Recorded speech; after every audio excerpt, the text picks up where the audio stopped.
بسم اللہ الرحمن الرحیم نحمدہ ونصلی ونسلم علی رسولہ الکریم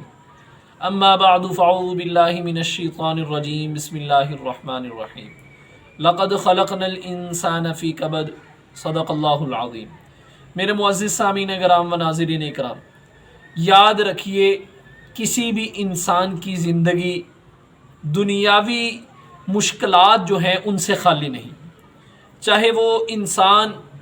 دنیاوی سہولیات کے اعتبار سے کتنا ہی مالا مال کیوں نہ ہو، اس انسان کی بھی زندگی جو ہے دنیاوی مشقتیں ہیں ان سے خالی نہیں، کیونکہ اللہ رب العزت قرآن پاک میں ارشاد فرما رہے ہیں لا اقسم بہذا البلد، قسمیں اٹھا کر ارشاد فرما رہے ہیں وانت حل بہذا البلد ووالد وما ولد لقد خلقنا الانسان فی کبد، کہ ہر انسان کی زندگی میں مشقتیں ہیں۔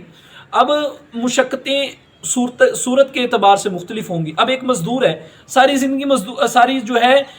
سارا دن مزدوری کرتا ہے، لیکن رات کو بستر پر پڑتے اس کو نیند آ جاتی ہے۔ مزدوری کی مشقت اس کے لیے تو ہے، لیکن رات کی نیند کا آرام بھی اسی کے لیے۔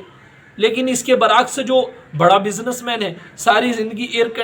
سارا دن جو ہے ایئر کنڈیشن گاڑی اور ایئر کنڈیشن کمرے میں رہتا ہے، لیکن پوری رات ڈپریشن کی وجہ سے اس کو نیند ہی نہیں آتی۔ تو اسی طرح اللہ رب العزت نے جو ہے یہ جو مشقت ہے، تکلیف ہے، یہ جو چیزیں ہیں اللہ رب العزت نے انسانوں کے اندر مختلف طریقوں کے اندر بانٹی ہوئی ہیں۔